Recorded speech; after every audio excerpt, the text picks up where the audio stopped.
Welcome, everyone. It's Versus on a Monday. Alien Romulus burst at the box office, toppling Deadpool and Wolverine finally from the #1 spot. We'll be talking all sorts of Alien Romulus news. We will be ranking all of the Alien movies from the franchise. We've got an all-star panel lined up, so let's just get things started. Let's go. Start the show. I know Alan is here. Alan, where's Alan? Let's fucking go. Yeah!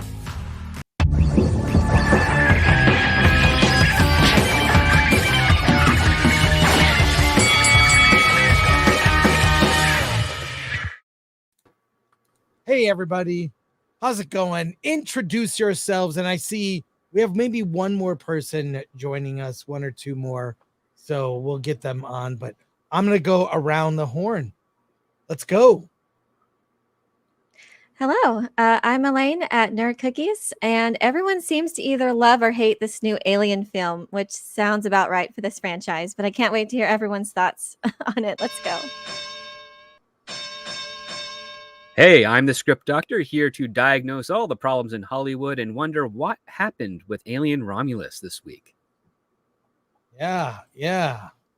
What's up, everybody? Derek Anderson, the DA. Yeah, there are a grand total of 2 good Alien movies, and Alien Romulus ain't one of them. What's going on, Angry Badger? Went into Romulus ready to hate it and sort of just liked it. It was all right. And then the more people complain about it, the more I'm enjoying the movie. So let's go. I'm Alan with Film Thread. Hey, today we're hugging faces and bursting chesticles. Let's do this. That's great, Alan. I love that. That's awesome. Yeah. Rob Burnett and actually Verbal Riot, a friend Dante, will be joining, I hope soon. Right now we've got to kick off with some non-related news to Alien Romulus. This story burst onto the scene. Mark Hamill, and this is the week of the DNC, which I will happily ignore. I'm so tired of politics. I just do not enjoy discussing it. But Mark Hamill, the beloved actor behind Luke Skywalker, one of the greatest fictional characters in movies and countless comics, books, whatnot, was at the Comic-Con in Chicago, and then he also went to a DNC event. And courtesy of Steph at my nerdy home, I'll find it here. I have 900 tabs open. I have about 900 tabs, but I got it. I'm just gonna play the clip. It's about it's not very long. He basically tells MAGA to go force yourself. So here it is. And my message to the MAGA, go force yourself, all right? And my message to the MAGA, go force yourself, all right? That 5-second clip from my nerdy home that it's making. Thank you for that, Steph. What do you think of this in light of the Gina Carano case? No, seriously. And I miss the days when celebrities or public figures would get on board with a cause that everyone could get behind. Let's plant trees. Let's put litter away properly. I don't understand the advantage to taking a side and effectively alienating half the country. If you're, I don't like this at all. It diminishes like any respect I have for Mark Hamill, and I'm really saddened by it. What do you guys think? I think Mark Hamill has become this world's actual Darth Vader in that sense. Like, he was a good person, and then somehow he got corrupted, and now he says these things. With regards to the Gina Carano thing, well, unfortunately, Gina Carano said stuff that Disney didn't agree with. What Mark Hamill here is saying is totally what Disney agrees with, so there's no reason for them to punish him in any way, shape, or form. That's the thing. Like, that's the hypocrisy of this, right? It's not about, he says something bad about one side. Gina Carano says something that can be inferred as bad about one side. So we have to punish Gina, but not Mark. No, that's not the rubric that Disney's operating by. They're operating by, are you towing the company line? And if so, you're fine. Say whatever you want. The moment you don't toe the company line, that's when we're going to distance ourselves from you. And maybe we'll have a campaign to slander you or blacklist you in some regards. Yep. Like Mark Hamill is clearly on board with the Disney agenda. He has the quote unquote right opinions, so he can say whatever he wants to say. Gina, unfortunately, was not afforded that luxury. You know, she has to watch what she says. She can't be as honest and as forthcoming as she wants to be. But I'm with you, Chris. I kind of miss the days where, like, okay, if you're a celebrity, you're just like given like the standard stuff that everybody is rocking with instead of trying to take one side or a different side. You know, and especially when it comes to politics and you're talking about a presidential candidate, you know, that's something that I just wish more celebrities would just kind of keep to themselves. Hey, vote the way you want to vote. I don't care. But like, you know, you're using your platform to basically push one side or another. I mean, that's just a recipe for disaster. We've seen that over the course of the last, 6, 7, 8 years, that all these celebrities are jumping on one side or a different side. And it's like, I really think they should just stay neutral, because ultimately, what does it do? It hurts it hurts them. It divides people. You know, it makes people like, now, I don't like Mark Hamill anymore. He's one of the more popular actors, because of Luke Skywalker, because of the Joker and other roles that he's played. Right. He's one of the more popular actors, and now people can't stand him and they hate him. And it's like, for what? Because you don't like somebody's opinions on something? To me, it's just crazy. Yeah. Oh, by the way, Robert Meyer Burnett is on the way, so he'll join us late. But anyone else want to chime in on this? I mean, I'm disappointed. Yeah, it's here. Sad that I went to see him. He got destroyed by Luke Skywalker. His Luke got destroyed, but it's like, oh, we were sort of on his side, right? And then he starts opening his mouth more and more, and we still had Joker, and now it's walking example of TDS, as was said. It is a real thing. It compromises any of his thought processes, and also, I don't think he's really hired by Disney right now. But even if he was, yeah, he'd be allowed to say whatever he wanted, just like Pedro can say, and Mark Ruffalo can say whatever they want because they say the right thing according to Disney. Exactly. And the other part too is that I think this is a compound issue where Mark Hamill, he's in a bubble. It's well known in certain spheres that his wife kind of controls a lot of what he does and his actions with himself, his family, and whatnot. And then on top of that, Rian Johnson broke him, because when he did speak out against this and he was trying to reconcile, hey, this isn't right with Luke, but I also have to be professional because this is a big opportunity for researchers of my career. And then he saw the final result of that, because he did not know he died at the end of The Last Jedi until he saw that premiere. And you can see his reaction when he stares at Rian Johnson while he's talking after that premiere. We might have judged Ryan too harshly in hindsight. Exactly. And now it's like he's a completely different person. It's like his soul was ripped out from him, from his living in the bubble of Hollywood, having a character that he actually really believed in be completely destroyed. And now he's just this mouthpiece for whatever pays the bills, essentially. Right. Dante, you joined us late. Do you have any thoughts on this? Not really. I mean, here's the thing. None of this is surprising. That's the thing. If it was surprising, I'd probably have more to say. But this is on brand with him right now, and it's going to be. He's not doing this for money. He really believes this stuff. Yeah, that's the worst part of it, right? This isn't for him trying to get a job. This is what he really believes. Yeah. Oh no, I don't think he's been a good guy the whole time. By the way, the obvious Gary jokes of say hello to your granddaughter Mark and all that. Yeah, just get to see who the real people are now. They love. Yeah, this is exactly who he is, and he's not worried about selling action figures. He's not worried about what people think of Luke Skywalker anymore. Yeah. And that's strange, because if you're to go back in time, Mark Hamill made a movie called Comic Book the Movie, and that Mark Hamill would actually complain about this Mark Hamill. 100%. Someone said name 5 Mark Hamill performances: Luke Skywalker, the Joker, Firelord Ozai, the dude from Guyver, and someone give me a 5th one. The one from Comic Book, like he just said. There you go, 5 performances. Corvette Summer. Or he's also in Village of the Damned, with John Carpenter's Village of the Damned. Is he? Yes, he is. He's the priest opposite Christopher Reeve. And Cockknocker. Yeah. Of course, Cockknocker. Yeah. Forgive me. Right, let's not forget the Muppet Show. He's also the dad in the Machine comedy movie that came out last year. let's He was let's the go to- trickster. Remember, he was the trickster in Oh, the yeah. Flash. Flash. Yep. Oh, that's right. That's right. He was. Yes. So there you go, Badger. He's prolific. There you go. let's go to comments real quick. We're going to talk about box office right here. Hey, Badger, go for that. Damn it! I was hoping that R&B would be here for this. He's coming. Yeah, He's I saw coming. a little bit of his On the live way. stream. Very upset about Alien. Jeff Maddox for 2. Just Google Mark Hamill abortion, and there you go. Yeah. Well, you can get a free one at the DNC this week. Oh hell! Oh my God. All right. Let's look at the box office breakdown for Alien. Wow.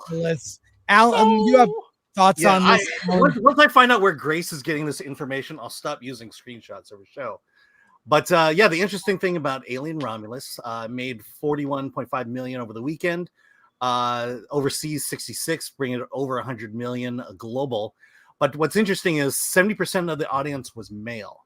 74% was over 25, and then obviously almost half was Caucasian. But I think the point or the interesting point is if you watch the trailers, if you actually watch the movie, I think it would skew more toward being a slasher film than a sci-fi horror film.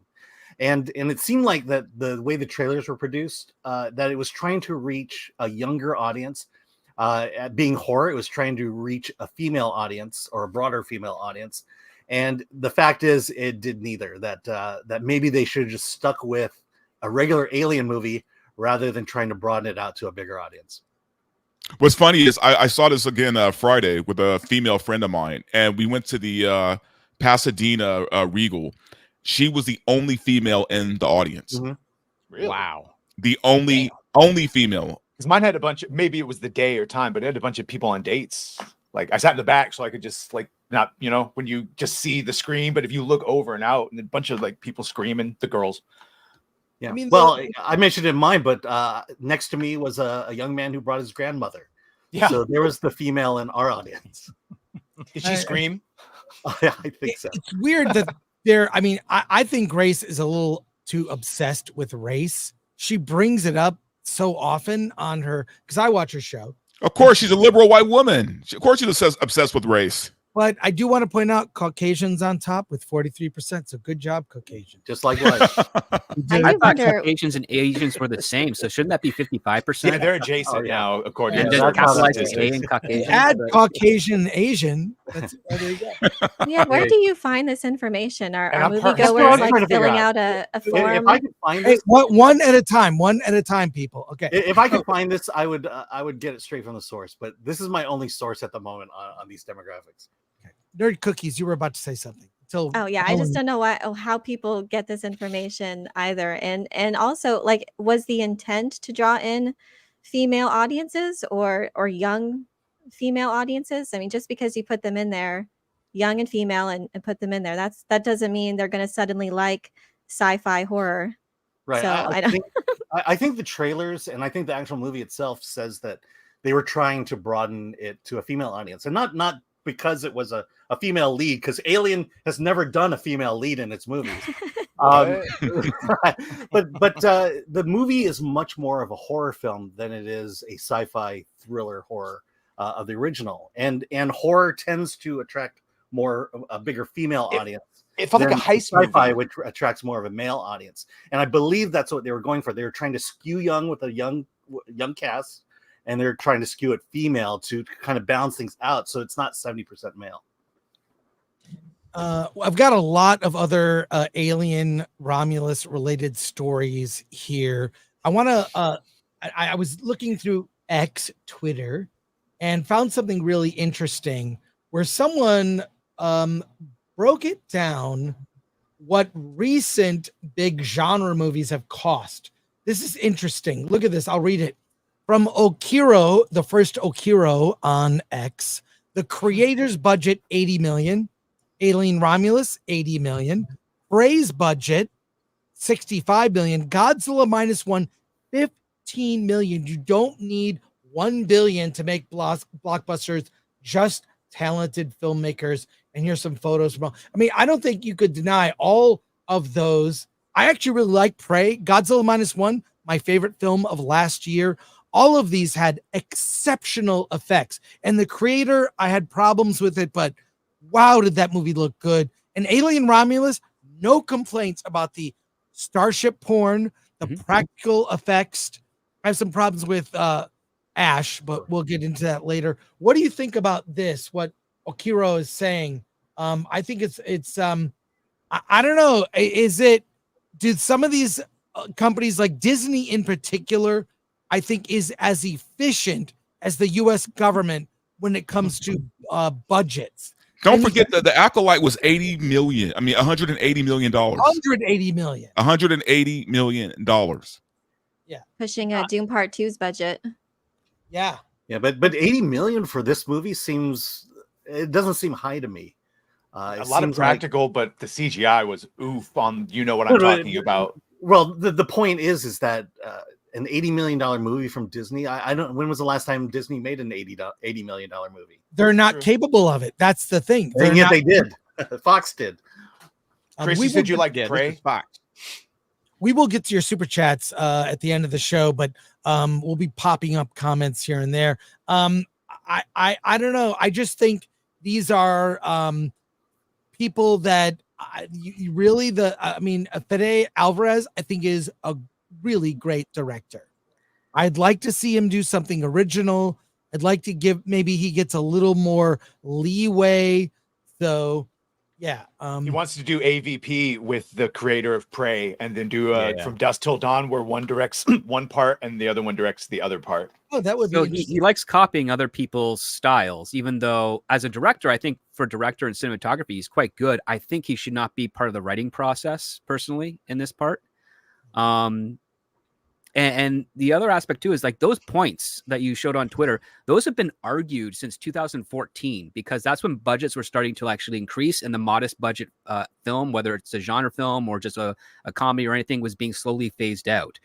And it's nice that, you know, those voices are still there, because that generation of producers that was arguing that, they've already bought into the Kool-Aid. They're all over at Disney right now, and some of them are at Paramount, a few at Universal, and they're saying, yeah, you know what, we can actually afford $100 million movie or plus. And it's wrong, because it's diametrically opposed to the proper metrics of how you scale movies, which is the lower the budget, the more creative you are forced to be, the more you're supposed to select what is important and what isn't. And that would have better chances of resonating with an audience and a better chance of bringing in a return. So if you want to spend $100 million a year to make movies, you make $10 million a year movies, your chances of making up to $1 billion in gross profits is tenfold now, as opposed to just one. My question is, where are the producers these days? Like back in the day, a producer would the first thing on his mind is, can we come in cheap and come out ahead? Yeah. Right? Where are those guys now? Well, they're making indie films. Those producers are. If they can find money. Yeah. If they can find money, they're making indie films. There's other producers where it's all about how much can they get away with and how close do they get arrested for doing it. And those producers are also in the indie sphere now as well. Right now, we've got basically business graduates, accounting graduates, marketing graduates that are in the jobs of producers, and they're not looking at how to make things cheap. They're just looking at how much do we have to spend to make this amount of money. So they're looking at, you got to spend money to make money metric, but they're looking at, but we have to spend $100+ million to make $1 billion at the box office, as opposed to, well, we just need to spend efficiently so we can make the most, squeeze every, dollar return out of every dollar spend. I just think Hollywood needs more like Les Grossmans in the world. You know what I mean? Like they need like just that guy who's going to be an asshole, but knows how to work a budget, who knows how to come in cheap, make a profit. I think Hollywood is lacking that. Hollywood's lacking a lot right now. Do you think they're lacking writers, or at least they're lacking original ideas? Like, at the end of the day, all of these movies that they keep remaking and rebooting, they throw a lot of money at it because, hey, this is an existing property that's already had some cachet in the back, so they should be able to, turn that into a quick profit. And it's like Hollywood is missing so much right now in terms of original, storytelling. This is the big problem that I have with Aliens. It's just there's no original. There's nothing original going on here. No, Derek, there are tons of original ideas. The problem is the producers don't want to invest in them. That's my point. That's my point. Yeah, I'm sorry. They're not investing in the original ideas. They need them, but you're absolutely right. They are there. I'm sure there are a million scripts out there that have amazing ideas that Hollywood simply won't touch. That's the biggest problem in my opinion. You're not going to give $100 million to a brand new idea. Exactly. Okay, so No. then give 25 million to a brand new idea and make 4 of those movies but instead of yeah. putting $100 million Yeah, they should into do that. one stale property after one stale property after one stale property and keep trying to wring the last little drop of money out of this property. Like, give it to people that actually have original ideas. That's what Hollywood is missing right now. That's Well, why I'll this put- stuff is just going belly up, man. I'll put this question out to all of you and even to the chat. Have you ever seen the movie The Player with Tim Robbins? It's about Yes, love it. Love that Great movie. movie. Do you think there are more producers today that are trying to act like that Tim Robbins character, where he's just so easily able to say, "Yeah, we'll throw $1 million at the script. We'll do $10 million pre-production. We'll do a $30 million budget and whatnot." But they've scaled it to today's modern economy, because I think that's the case. Because you don't have the Robert Evans, who are like, we need to see something great, we need to make sure it works. And then we don't have, oh gosh, I'm blanking. Joel Silver, and we don't even Jerry Bruckheimer has difficulties getting the stuff he wants to make made at the budgets that he knows will work. And it just comes down to how do you reconcile that when you have literally 2 generations of people that are given the title of producer and they don't want to spend anything. They don't want to spend $5 million on original film, which would And be a very joining us late is the great Robert Meyer Burnett is here. Well, I don't know about great. I did bring Pearl with me. Pearl. Oh, good, you got one. Yeah, No, where you that's put the popcorn? lucky. No. Look, this is. Yeah, full screen. Oh, Oh my God! brother. Wow. Oh, Holy wow. smokes. Look at That's a that. lot of popcorn. Fantastic. Yeah, Love this it. weighs about 50 pounds too. Jeez. Wow. He needs That a is weight dope set. right there. That's awesome, man. Hey, real quick, before we pivot to other topics related to Alien Romulus, and Rob, we're going to get your opinion in here. I want to show you something fun. I love these. I don't care. I know they're cheesy, but I really love these 1950s Super Panavision AI generated trailers for classic films. It's only 2 minutes. Let's take a look at this. It's a lot of fun right here. Deep within the vast reaches of outer space, aboard a distant spacecraft, a team of explorers sets out on a mission that will challenge the boundaries of human understanding and drag them into an unimaginable nightmare. Meet the crew of the Nostromo, a group of skilled spacefaring professionals assigned to investigate a mysterious distress signal originating from a remote planetoid. This diverse team, led by the resourceful warrant officer Ellen Ripley and the stoic Captain Dallas, embarks on what initially seems like a routine mission, only to find themselves facing a horror beyond their wildest imaginations. Upon arriving at the desolate world, they soon realize they are not alone. Deep within the bowels of an ancient, derelict spacecraft, the crew encounters a terror beyond comprehension. An extraterrestrial organism with an insatiable hunger and an unstoppable will to survive. This alien creature, with its lethal and predatory nature, quickly turns their mission of exploration into a desperate struggle for survival. As the crew members are hunted one by one, they must confront not only the deadly alien, but also their deepest fears and darkest instincts. Trust is shattered, alliances are tested, and survival becomes the only goal. Prepare for Ellen Ripley's masterful performance. Get ready to confront your worst nightmares as you venture into the cold, unforgiving expanse of space with Alien, a cinematic masterpiece that will linger in your dreams long after the credits roll. Feel the terror and suspense coming soon to a theater near you. In the vastness of space, your screams go unheard. I'd watch it. I'd watch it. I would totally watch In that. the vastness of space. Yeah, If they awesome. don't move too much, it's actually okay. But they start moving around too much, it looks weird.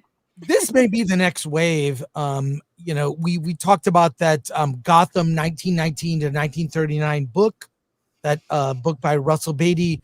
The people, the Fantastic Four is set in the 60s. So is this the next trend? Like, let's just go back, make all of them period pieces, because it does solve a lot of problems for some movies, for some franchises. It solves problems because certain tech doesn't exist in certain time periods. I don't know. Do you guys have any thoughts? Or I just think they look fun and I'd watch them. It's I think it's fun. an inevitability, because take a look at the Greek myths, take a look at Hercules, Jason and the Argonauts, any of the stories of Zeus versus the Titans. Those can't work in modern day. They're needed to be in that setting. James Bond is a great one. That's a Cold War era story. It should take place in the Cold War era period. You can have some fun with it in current day, but it just doesn't have the same impact as it does. So I think there's going to be some franchises, especially if we get some new IP that comes in the next decade or so, that is going to be anchored by the time it was made, because it has a commentary on that, but doesn't mean it's exclusive to only be made during that time. Well, we've seen what they did with James Bond in current day, so I agree with you. But also, I think one of the things that's terrifying about what we're watching is, like, you start looking at the set design in that AI background with the spacesuits and all that. It looks really cool. I mean, it looks like something you would have watched if you look at, like, I love Forbidden Planet, the prototype for Star Wars. That's 57, 58. And you look at this stuff, no one designed it. It's been scraped from the internet by AI. And in 5 years, when anybody can prompt a whole film getting made, and if you look at what AI has been doing with human figures in the last just month of what a lot of the new AI programs have come out can do, in 5 years, everybody's going to be making their own movies overnight. And we're going to be getting all kinds of stuff. And the question will be, will we as people accept it or reject it? And I have to say, kids are going to be born into a world where AI exists. They're not going to be connected, or they're not going to have a fealty to human created entertainment. They won't care. Yeah, but And over the last 5 years, has I'll Hollywood go a step further. Almost. I'll say real quick. Go ahead. Even in No, I Star was just Trek, saying over the remember last after the last 5 years, how has Hollywood ever been creating interesting backgrounds in their movies? Has Hollywood been doing the things that we like that AI has been doing? Because if they haven't been, then AI is just going to take over because it's producing a superior product. Well, I mean, look, I think that human beings, one of the great appeals of movies has always been, we know that we're watching actual people on the screen. You fall in love with matinee idols. We like John Wick because Keanu Reeves kicks ass, and we know that. But that's something that we've had the last 100 years. But when you start watching stories, video games have computer generated people, and now they're going to have computer generated voices. I mean, the real question is, and by the way, this technology, I say 5 years, it'll probably be a year. Wow. But people are going to be able to generate entire films where they're going to be indistinguishable from reality. You'll be able to say, okay, I want this entire thing generated, and we're going to shoot the whole movie on a 35 millimeter prime lens or a 50 millimeter prime lens. I want it to look just like John Carpenter did. And you'll be able to go through every single shot and go, you know what? I don't like the depth of field there. Let's make this shot. Let's go with a 16 millimeter lens, or lenses that don't even exist in real glass, but they can make them virtually. I mean, it's going to completely alter our people. I still try and Justine Bateman on her Twitter feed, she knows what's coming. Yep. Yeah. But the art of cinema, it's over. I mean, we're living. We can pretend we can hold on to it for as long as we want. It's already gone. I agree. We're living in the jet wash of what is coming. And we might as well be in an F-14 in a flat spin, like Maverick and Goose were, because nobody really grasps what's happening and how it's going to profoundly affect every single industry. There's going to be no accountants anymore. Even doctors. You can have AI. We'll still need probably doctors until robotics get precise enough. But even doctors I was with a doctor yesterday and talking about this, and he said AI can look at blood types and genomes, and they'll be able to collate data that we can't collate instantaneously, and be able to figure stuff out. People have no idea. And I don't mean to be a doomsayer, but what it's going to do is, are we going to demand that we watch real people in our entertainment? And I think Alien Romulus is a really good place to start that discussion. Well, the thing is, you can't put the genie. I mean, the toothpaste back in the tube, right? I Nope, mean, you cannot. it's the technology's out there, is there, and there's no way we can do about it. I'm gonna go a step further, Rob. I'm gonna say within 10 years, we're probably gonna lose movie theaters the same way we lost drive-ins. Oh, it's gonna be. Well, what we're gonna do is you're gonna get like Apple Vision Pro. You'll be able to have glasses that simulate. You can go to theaters with your friends. You've got your avatar. It'll create a situation where you're like sitting right next to somebody. It'll create your peripheral, your field of vision in your favorite theater, and it'll be just like sitting down at a theater. Yeah, they'll turn us into pod people without building the actual pod. But the other part you also have to consider is, Rob, you made great points about how, yes, a person can make an AI movie and they can go specifically frame by frame and change the depth of field, change the lens, and change the shot. But the vast majority of people that have access to it aren't going to do that. It's just like when the technology got more affordable when it came to making movies for amateurs. Not a whole lot of them actually took the time to figure out how to make a movie or learn the narrative. No, because it's really hard. It is really hard. And that's what's going to separate it. And I think what we're going to have is a superficial purge, just like we did when YouTube kind of blew up, a superficial purge of amateur filmmakers using AI. And then people are just going to be phased out of it. And the sad part is that Hollywood is ripe to take advantage of that superficiality and say, no, this is the more authentic stuff. This is the stuff that gives you meaning. This is the stuff that actually resonates with you. We should be doing that to compete against the AI, which is basically soulless. But there's no way that they can do it right now when you have a bunch of accountants, a bunch of marketers who are also using AI to try and create a checkbox of what could sell and what could be marketable to generate their own movies. They're basically drawing from the same tools. Only one is doing it at your home in a basement or in an apartment or a house or garage or what have you. And another person is spending $100+ million with a studio lot. Well, it's hard to take advantage of that script when they're making movies like Borderlands, right? Yeah.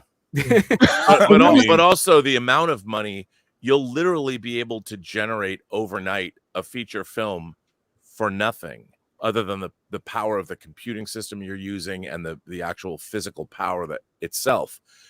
But you'll be able to generate a movie overnight that's 2 hours long, that has everything right there for you. And the question is, will we as an audience accept it? And I think it is going to be a profound shift philosophically in our entire society. Well, we're accepting it now. When you look at how people consume media, they're consuming media in little small bite-sized chunks, on TikTok and YouTube Shorts and things like that. And that'll we'll be able to generate this show with all of us, and it'll be virtual. I mean, while we predict the end of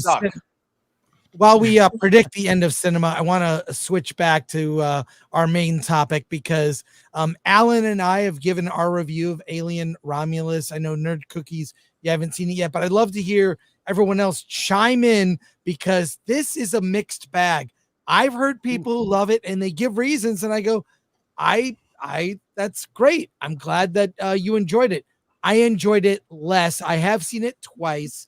I'd like to have you all chime in to actually say your thoughts on the film. Actually, yeah. Let me chime in because I'm on the opposite end of you guys. Like, I did enjoy it. And I'll tell you why I enjoyed it. Look, was it Alien and Aliens? Of course not. Hell, it wasn't even Alien 3, right? And I love David Fincher, but I think he missed the mark on that.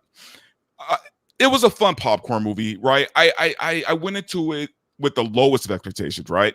I feel like they got the feel of Alien right. No one can deny how it looked. It looked great, right? Whether you like the story or not or whatever, it looked great. It had that feel. It had that 80s tech feel that I love. It felt like an Alien movie. Sure, the cast was god-awful. And I accepted the fact that cast was only there to be fodder for the aliens, right? And once I realized that, it was easier to watch the film. Look, we're not, and I said this on George's show yesterday, the problem with sci-fi today, right, as compared to yesteryear, is that sci-fi back in the day, back in the 70s, the 80s, they felt like real people. These were people who had lives, people who had sex. These were real people put into these fantastical situations, right? But they were real people, and we were able to bond with those real people. I've already accepted the fact we're not going to get real people in sci-fi anymore. So I have to find a way to enjoy a movie that is sci-fi, because now they're all literally cartoons. These characters are not real characters. You're in a situation where you're about to die. You're with the woman you love. You're about to die from an alien, possibly, and you don't grab that woman and kiss her, knowing it could be your last time being with that woman, but you do that stupid head bump with each other. We're living in cartoon times, right? These aren't real people. So I've accepted that. So what I did do was I latched on to the horror aspect, right? The face huggers were more menacing than I've ever seen them in an alien film. I felt like the Xeonomorphs were scary as shit. So for me, there were things about the movie that I did like a lot. The third act was, it was bad. It was really bad, that third act, man. But going up to that third act, I felt like it was a solid alien movie for what we're going to get. Okay. Well, I'll go next. I'll go fair. next. I gave it I think if I gave it a grade, it was like a 6.5 to a 7, which is, kind of a C in my book. But I think it was just lacking, characters. I'm a big character guy. If the characters are good, I'll follow them into any movie. The only character that was really good was the David Johnson. I think that's his name. The black guy that played the android or the synth. He was good, but every other character was a giant nothing burger. I couldn't care less. Kaylee Spaney did as much as she could with what she got out of that script. I think everybody just kind of, like you said, it was just monster meat. Everybody was just there to get fed to the monsters. And so outside of that, I mean, the sets looks great, but, and the writing is just kind of the dialogue was There really wasn't much to really enjoy outside of his performance. And I did like the fact, I don't think I understood why they had to bring back the one character that they brought back. I didn't think that was necessary, but I liked what that character did in the story itself without getting into spoilers. And then I think just the ending was just lackluster. I think I was enjoying it up until about halfway through the film. I was like, okay, it's a good movie, because I haven't enjoyed an alien movie since Aliens. I have not enjoyed any alien movie. 3, Resurrection, Prometheus, Covenant. I haven't enjoyed any of them. And I was actually, believing in Fede Alvarez because I liked him in Evil Dead. I was like, all right, I'm going to enjoy this. I like this director. And halfway through the movie, I was on board. I'm like, okay, cool. I'm enjoying myself. The story is solid, even though I'm not necessarily feeling these characters. And then we get to the second half of the movie where it all just completely falls apart. And so, I enjoyed the first half. I like the one actor and his part. I do like, how they keep going back to this constant refrain of, Weyland Yutani is the big bad. So it's really not a villain. It's just a corporation that's a villain. I like that too. But other than that, it's just, there's nothing new in this franchise. They're not giving us anything different. They're just giving us the greatest hits over and over and over again. And I'm just kind of tired of it. That's exactly what it is. It's a greatest hits. And it's also like, I watched the first 2 Alien movies probably 100 times each, maybe more. But Alien 3 and Alien Resurrection, I probably saw all of once. And I rewatched them this weekend. And it's weird how so many themes are repeated. Yeah. Like, we got to get back to the ship. We got to eject. There's a new type of alien born, right? Yep. Some new creature, which was Resurrection, which was Prometheus. Like, it's like these things just... That's why describing this movie as a greatest hits of Alien is a perfect description. Rob, I know you loved it. So no, I here's again, I mean, I belabor the point, but the thing about what people forget is that Alien is one of the most groundbreaking sci-fi horror films ever made. And at the time, it showed us things that we'd never seen before. The treatment of the xenomorph itself, H.R. Giger, the whole psychosexual, biomechanical nature of the design of the creature. And really, what was really interesting, and Verbal brought it up, what was really interesting about the first Alien is you meet a crew of workaday, blue-collar people. They're good at their jobs. They know what they're supposed to do. They work on basically an oil rig. And they have been duped, unbeknownst to them, by corporate interests that have purposefully diverted them to a place. They're expendable. from the very beginning of that movie, you don't know it until you find out later that the company that employs them as the blue collar oil workers that they are have decided that they have something more interesting, more valuable, and their humanity has already been sacrificed, crew expendable, by the alien in their midst. I mean, the android in their midst.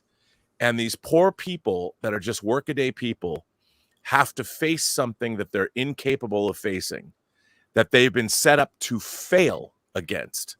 And so there's all kinds of, you could look at it as, oh, there's an alien, but there's all this other stuff, many, many layers in the first Alien. You can choose to see it if you want, but it had a lot to say.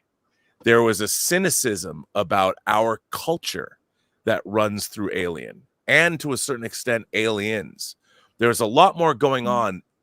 Now all we get, Alien Romulus, has no subtext at all.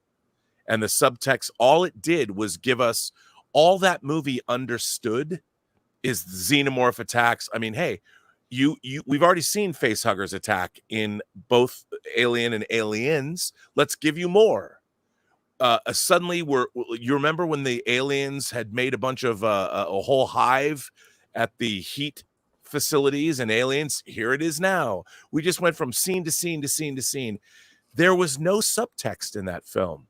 And even Alien 3, especially if you watch the assembly cut that's on Blu-ray, and if you watch Alien Resurrection, there's a lot more going on than the face value of those movies. And now, like so much of our culture, they took all that away. And all they gave us was they've now reduced the alien. It has no subtext. It's just a creature. It's just another monster. It's a bug in the forest. And that's all it was. And you watch all this stuff, they're trying to have subtext, but they don't succeed. And that's the difference. That's the problem with the alien films, I think, since Prometheus. They've wanted to have subtext, but they didn't have that. And that's the movie was utterly meaningless at the end of the day. It has no resonance because everything you've seen happened before. Yeah. It's become that's what I'm disposable saying. Like because it even does nothing new. I'm That's the sorry. thing. Go ahead. Sorry, I just want to say it's a very disposable thing because it does nothing new with the property. Like Dan O'Bannon, who wrote the original Alien, he knew what he was trying to get at there. James Cameron, who wrote, Aliens, knew what he was trying to get at. Even with Alien 3, they were trying to get at something. Resurrection. They've been banished to a circle of hell. Yeah. That's yes. And here what we have is unfortunately a very derivative attempt at a story, which has, I would say, the only thing interesting were some of the set pieces, but it's like there's nothing more to them other than the fact that they were the set pieces. The running through the hallway, the room temperature room and walking through that, intense around the face huggers. That's a good idea, but there's nothing extra added to it. I mean, it almost goes to the point where there's a portion of Hollywood that is probably so terrified of the concept of quote unquote the message that they are refusing to even explore any message at all, which is what movies are about. They're telling a story, which means it has some sort of moral aspect to it. There's some sort of there is a message to be conveyed, but it's not a message of preachiness or a message of ideology. It's just a question presented and an exploration of answers through those characters. And where do we have that here? Like Ellen Ripley. What is she? She's the third officer on the ship. She has consciousness. She's cautious. She has to think about things before she acts. And she starts to see the dots being connected, that they're being manipulated slowly. And when she does bring it up, no one wants to believe her. By the way, Paulie, you've not been paying attention. We disagree. Dante liked it. Rob didn't. DA liked it a little more. Like, this is a very diverse in terms of opinion panel. But I will say this. The one thing they didn't get with when they were playing the greatest hits of things from Alien movies, the thing that I really missed was something sexy. Something sexy is been, and this is courtesy of Knee Pain, a sexy Ripley figure does exist, including even you. This is, I guess you can get this. I don't know. Knee Pain found it. So shout out to Knee Pain. But there's even another, you can get a 3D printed version of Ripley. Look at that. That is perfect. Guys, it's awesome. I mean, it's weird that with everything in modern franchises, they tend to pull together these things that you member, right? You member this, member that, but they excise sex and romance. Alan and I did a rant last Friday about the headbutt thing. That's actually in Prometheus, but it makes sense. I watched Prometheus this weekend. They do a head, but they have they're in their space suits. They can't kiss, they can't touch. So they do a headbutt their space helmets. That makes sense. But it's always annoyed me, this sort of headbutt. We're not going to kiss. We're not going to be romantic. We'll do a headbutt. Get back to sexy Ripley or just sex as being it's a staple in horror films. I mean, shout out to PJ Souls in John Carpenter's Halloween. Can I get your ghost, Bob? They drop smile. Look, I just think it's part of the mix. It's like a salad without radishes. Well, I don't love radishes, but if it's not there, I miss it. Because sex is part of vulnerability, and that's useful. Yes. Sorry, Rob, and in the Alien franchise, I mean, and by the way, this is not me going to some college film course here, but what happens in Alien? A man gets raped. Yeah. He gets raped, and he literally has a seed planted in him. Men can't give birth. So the rape of a male in that movie by a creature that skews feminine, if you want to say that, and a man is destroyed by that rape. The idea of gestation and procreation has always been an undercurrent of the Alien franchise, always. And the psychosexual aspects of it all, and the fact that even by Alien Resurrection, one of the more interesting things is the cloned nature of of the hybrid, that Ellen Ripley has an attachment to the alien in that film. I mean, we're going out, and the fact that the Alien franchise, ultimately, you're talking about disrupting the normal life cycle of the human animal. We're going to have DNA, and then look what it's all there. And this Alien movie felt like it was made by fundamentalist Christians that didn't want to deal with the more icky aspects of what this entire mythology involves, because we don't want to deal with the reality of that. We don't want to deal with the human beings have those urges, so we can't just ban everything. We have to address it head on. And this movie was a psychosexual horror film that has and they even leaned into the corrupting the birth element and all that, and it was but done in the safest way possible. What would have been more subversive is if the alien human hybrid creatures were beautiful. Yes. They were the ultimate. They were the Cenobite versions of aliens, where they combine the beauty of the engineers and the ferocity, because the whole idea was we're gonna use this DNA or whatever we found to make human beings better so they can colonize. And they didn't go into that idea. What a subversive idea that would have been if the people that were born of that hybrid nature were irresistibly beautiful to us, even though they were monstrous, but we were totally attracted to them. More of the species angle with Syl. But you needed somebody to have that in their mind. Disney was never going to make that movie. Well, of course not, because we live in a time right now where, look, any kind of sex that you're going to see on screen or anything that involves sexuality is always going to be now to confront the male gaze, right? See, you could see 1,000 flaccid penises on screen, right? But try to see a couple of boobs, right? And what's funny to me is, you look at when we talked about this yesterday, D, on House of the Dragon, right? This guy was in a sex house, right? He got caught naked with a woman by his brother, and he stands up and he's flaccid, right? Not hard, right? Because that would involve men being sexual, right? No, let's be real here, right? It's okay to show a male flaccid penis on screen, but you try to show a boob or any kind of female form, and now in this society, now in this timeline, it's looked down upon. To be it's fair, a no-no, right? probably just finished. So give him a chance. Give him a chance. Yeah, I'm just saying, man. Like we live in a time where it's okay. We just saw The Boys, right? Have a human centipede, right? Of mouth to ass, right? Of some guy who can multiply himself, right? But the scene where Firecracker should have showed her boobs, did they do that? No, it's off screen. That's what I'm saying. This is where we're at now. There could be no gratification for the male gaze.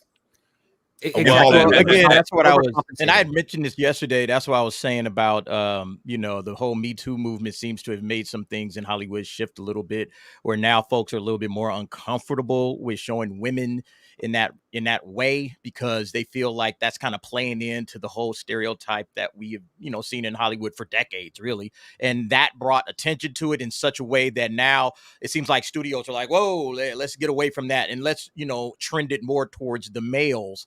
So that the men can be, dressed down and humiliated, I guess in their eyes, I don't see it, honestly, the way that Hollywood sees it, but it seems like that's what they're trying to do. They're trying to, it's like almost like it's making up for Me Too. And I don't know if that's the case, but that's how it looks to me anyway. It's even worse. All of any kind of sexuality from the male perspective is now oppressive.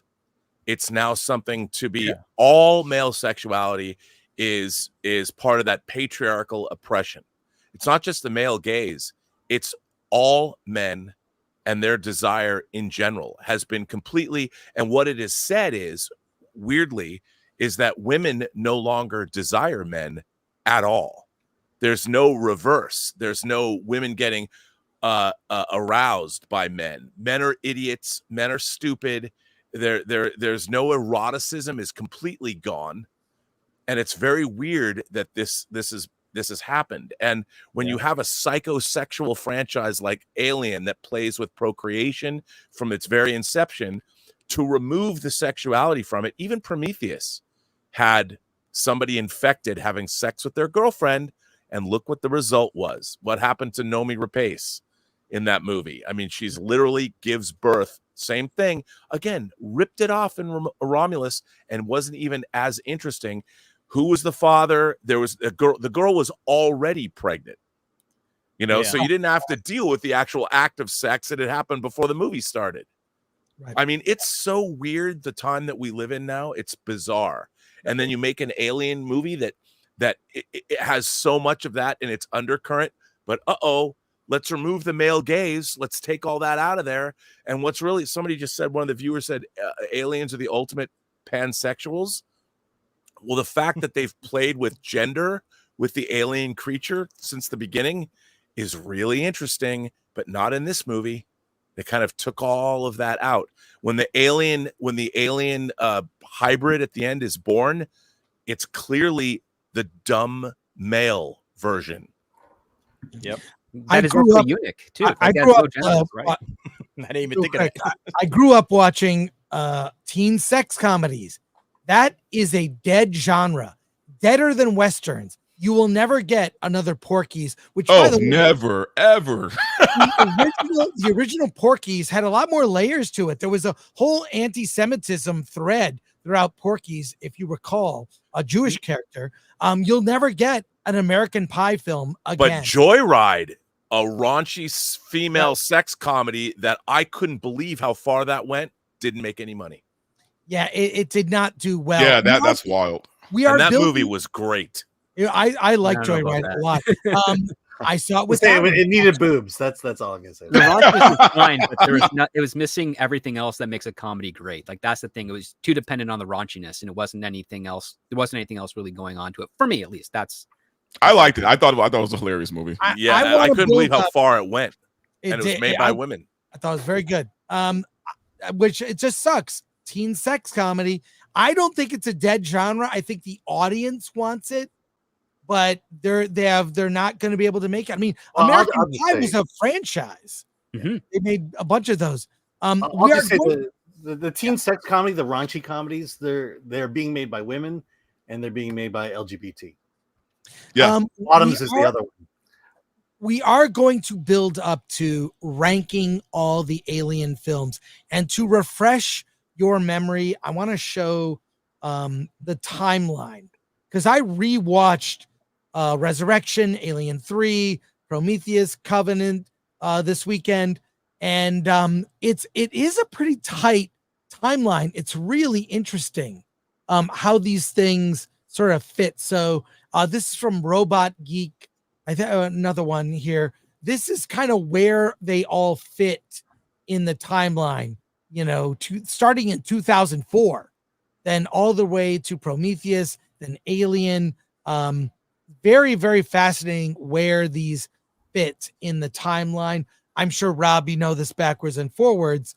So they do kind of happen. And then some kind of within each other, right? With Alien Romulus fitting right snugly, you know, right, between Alien and Aliens.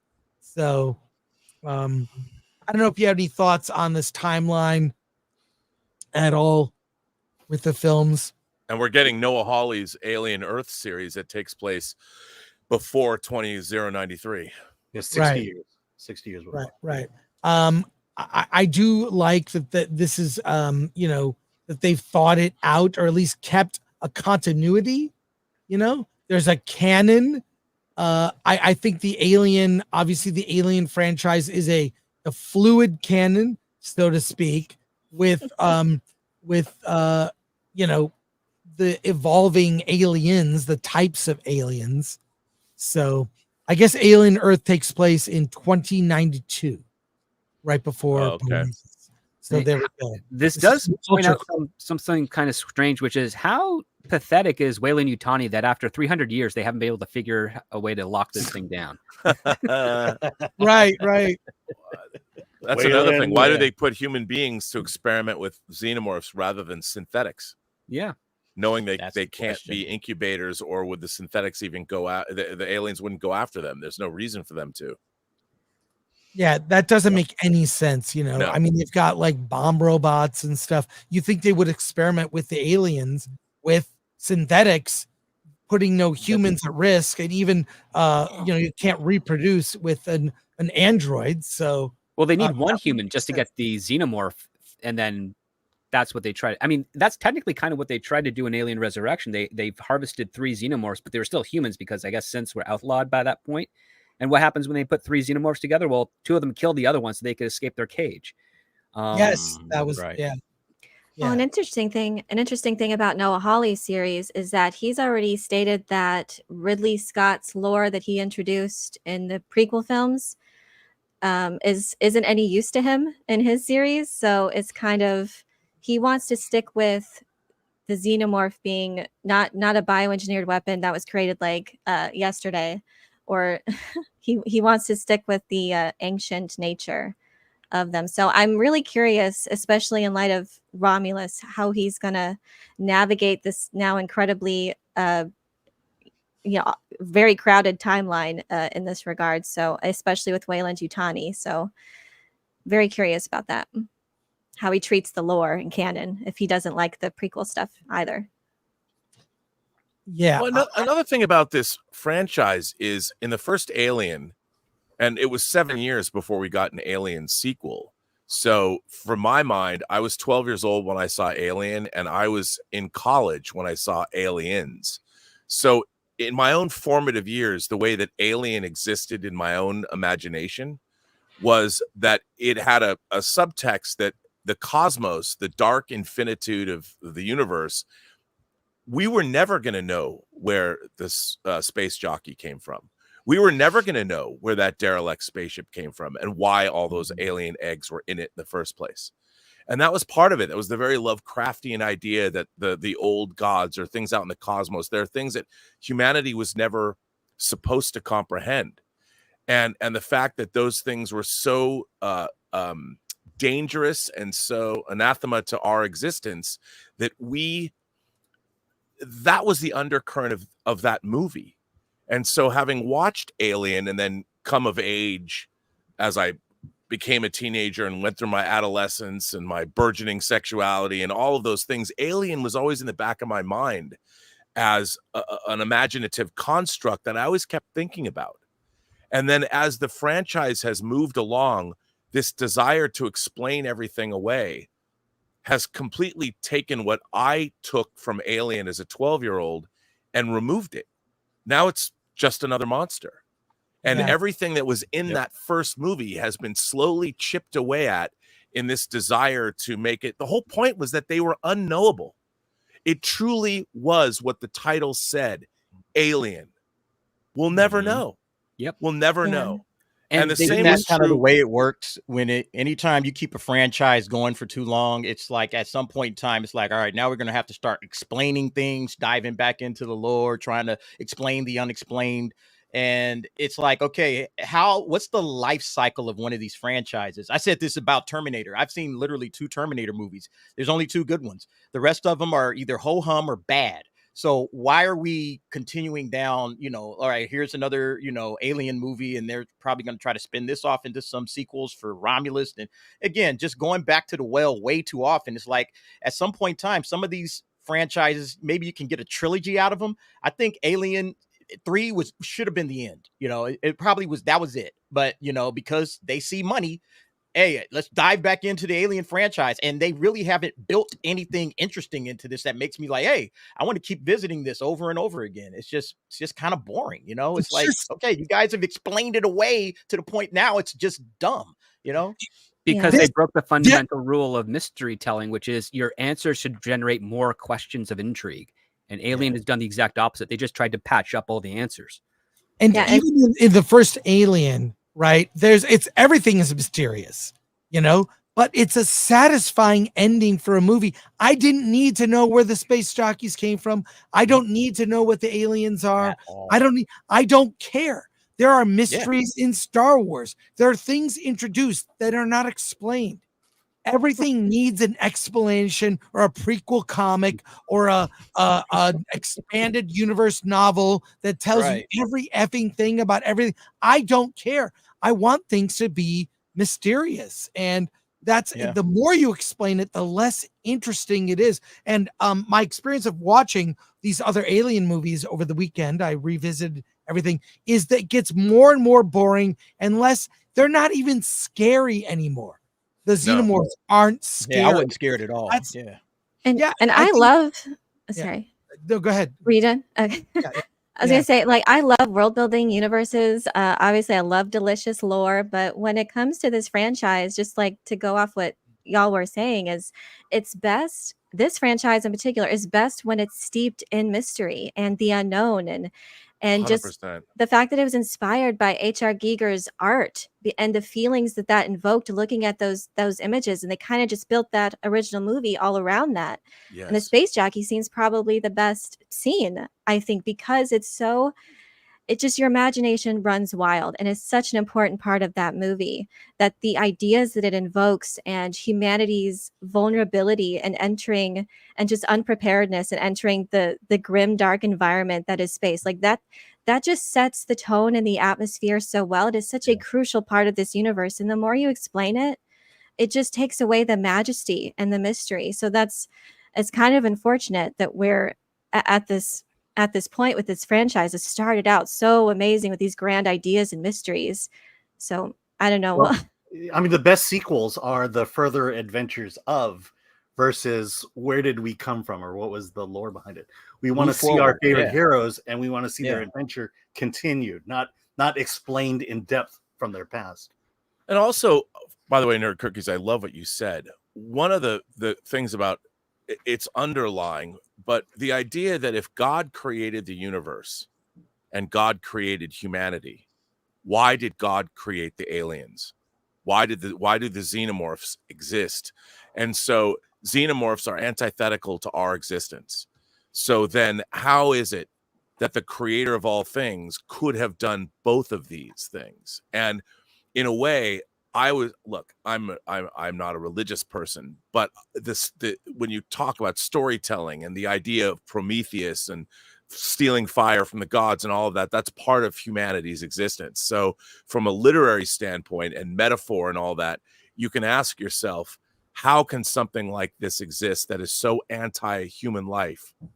what does that mean about it? Where does humanity's place in the universe? Where are we knowing that a universe has a xenomorph in it too? What does that mean to our existence? And what is that? And so it makes us question again, those existential questions. Why are we here? But if xenomorphs exist, maybe we're not supposed to be here. And that's a hard pill to swallow. And that's definitely part of these films as well. That's part of H.R. Giger's work. His work is making us confront our own physical existence by looking at you look at the biomechanics stuff he did. And that's all part of this franchise. And that's why it's always been this great pantheon of works. Even Alien 3, you watch the assembly cut, it's essentially, you're going to hell. You're dealing with the worst of humanity, the convicts. They're on a prison planet, Fiorina, and it's like the worst place in the world to be. These are the people that are looking the most for salvation from what they've done.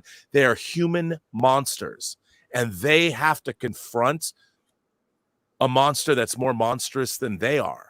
And these are really, I know they're subtextual things, and maybe I'm going off into academia land by talking this way, but that's what kept this franchise so interesting and vibrant. And now all of that's gone. Well, maybe it's an allegory also to population control. Like, we have hunting season for a reason in various countries to make sure that certain animals don't outbreed us and, screw up our ecology.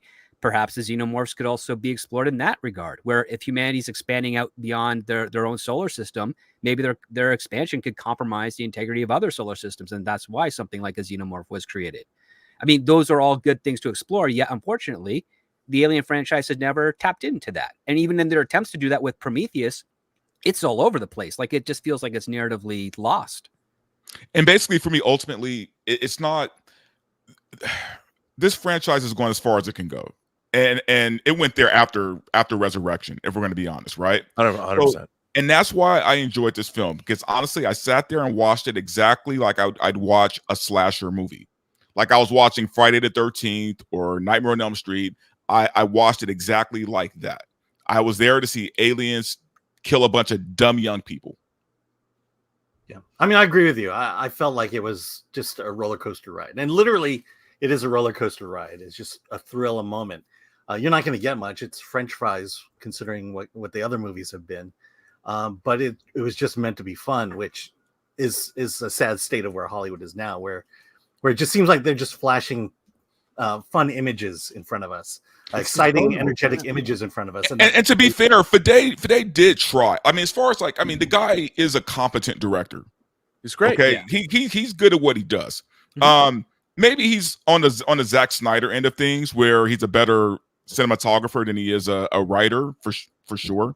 But like I said, at least the look of the film felt right, and the aliens looked right, and it at least had a good pace to it for me. So it had more pluses than negatives, but the negatives are blatantly there. Okay, like I said, that third act is hard to get past that. How stupid it was. I agree. I know. I just wish there was more finesse and artistry brought back to this franchise as a whole, or even using the word franchise for this IP. I don't know, doesn't feel right, because the original film didn't evoke that it would someday become this huge franchise, but it was more like this art piece, or this it was much more artistic and its themes and ideas. So the fact that it's turned into this is kind of like sad in that degree. It's much more commercial, which is kind of ironic, I guess, considering the subject matter a lot of times. But yeah, I feel like the more they try to do, I was fine with this just being a standalone film that unconnected to anything. Really, when it comes to lore, I think all you really needed was the xenomorph life cycle. I think it was brilliant how James Cameron added to that in a really cool way with the Queen, and just presenting the horde, the alien horde, was so cool. But I think that's really the characters were driving it, and that, which is what I appreciated for Aliens, which is another reason why it's my favorite. Well, I think that's what he should have done. Focus on the characters and the scenario. That can be original to you, and you can really make your mark on what you would like to say in this universe. But it's unfortunate that it turned into this greatest hits, like y'all were saying. But Y'all would know not more forget than me. Well, this franchise jumped the shark with Alien versus Predator. Okay, I mean, we knew it was done after that. Yeah. There was Is nowhere that- to go after Alien versus Predator. Okay, that's where we're getting into Freddy versus Jason territory here. It's like, okay, we're done. Is that where it went wrong with the studios, do y'all think? Because James Cameron initially was going to do another film. I thought I read that somewhere. And then when Alien versus Predator, they greenlit that, then he kind of was like, okay, I'm done. If that's where you're going with this, then I'm done. So that's when he left. I was gonna say, but the first Alien movie, it launched a career, Sigourney Weaver's career, and it all had to do with the character that was written and the actress who portrayed that character.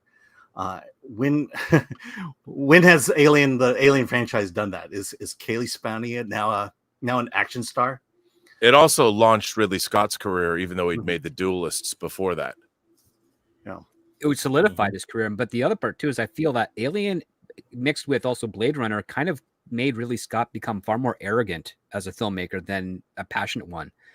And we've seen that in a lot of his movies ever since. Like they just don't always hit the mark. Like sometimes they'll do a Gladiator, which has its high points to it, but then it also has its low points.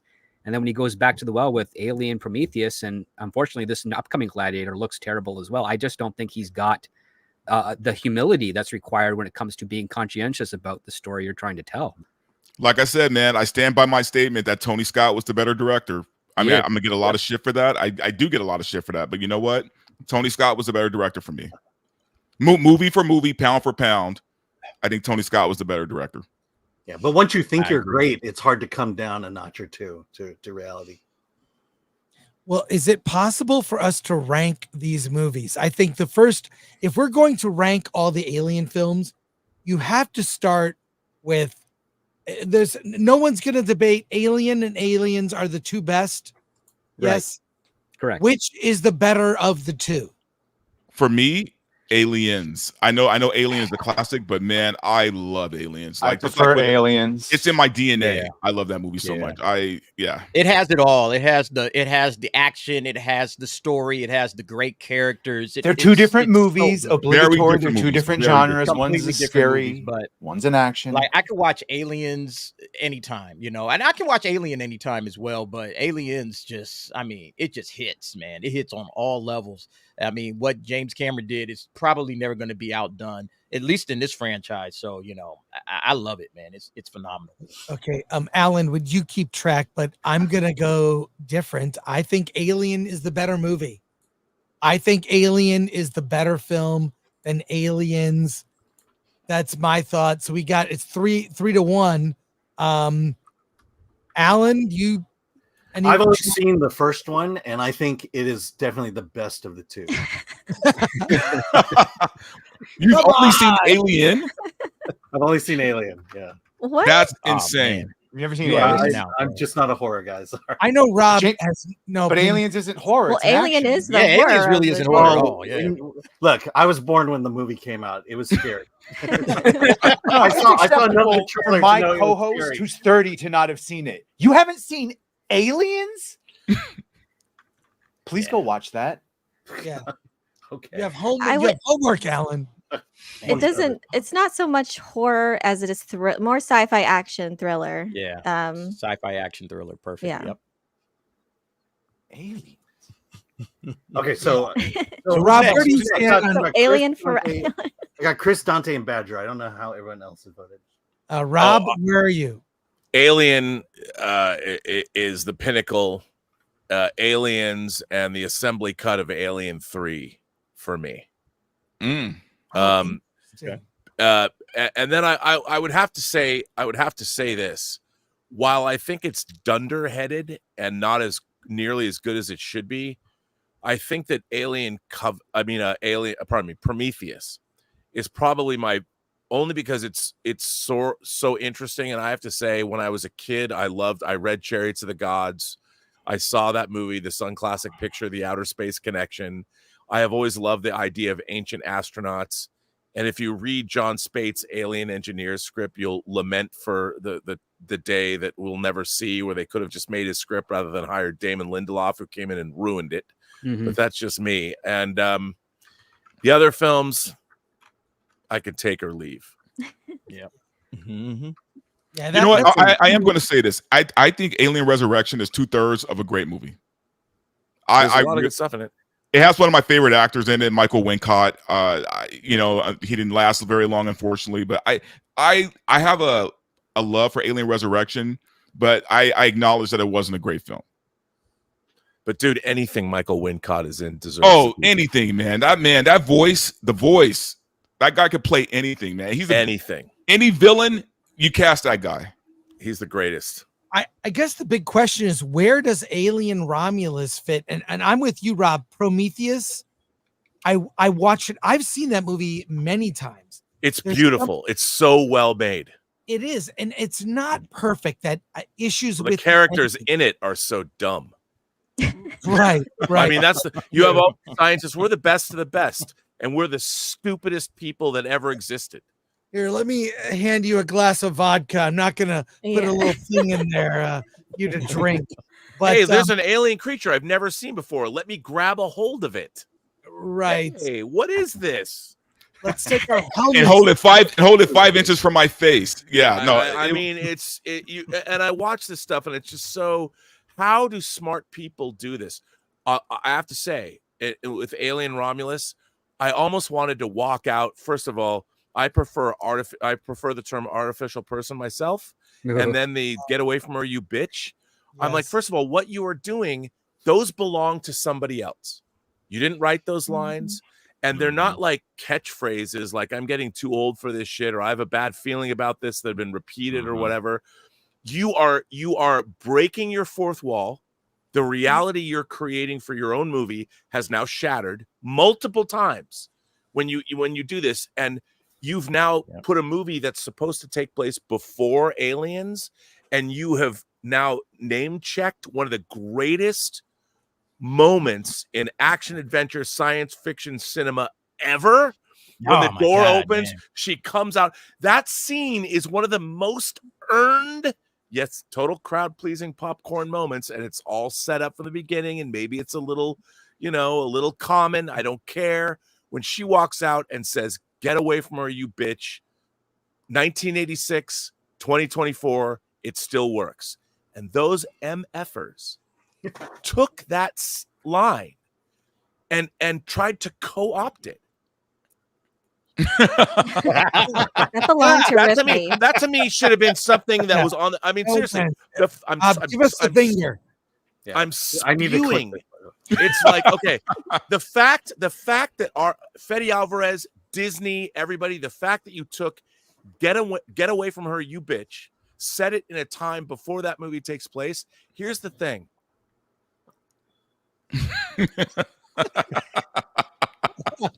I mean, seriously, that is not for you to take. That you didn't write it, you didn't come up with it, you stole it, and what you did was you compromised your own vision by bogarting someone else's vision that has existed in cinema history for almost 40 years. And I love Fede Alvarez. I love Don't Breathe, an original film.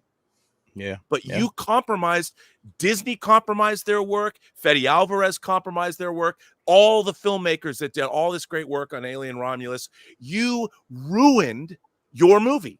I know it's hyperbolic to say, but what you did was you shattered your own reality, and you took something, you stole something from someone else that didn't belong to you.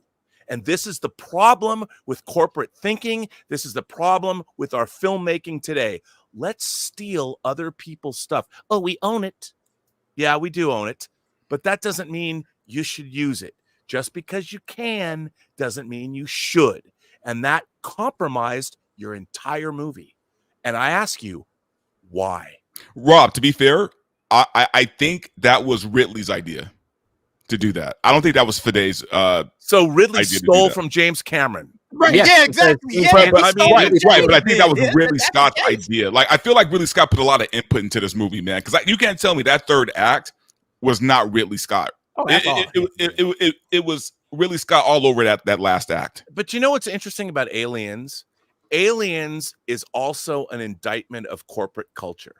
One of the main characters. I mean, that whole movie and the inception, if this is an apocryphal story or not, apparently when James Cameron was going in, he'd made Terminator, he was going into Fox, and to pitch his movie, he was in a room with executives, and there was a whiteboard, a chalkboard, whatever, and he wrote the word alien on the chalkboard, and then he wrote an S next to it and put the 2 slashes to make the S a dollar sign. And that's what sold the movie. And the movie itself, it takes corporate culture.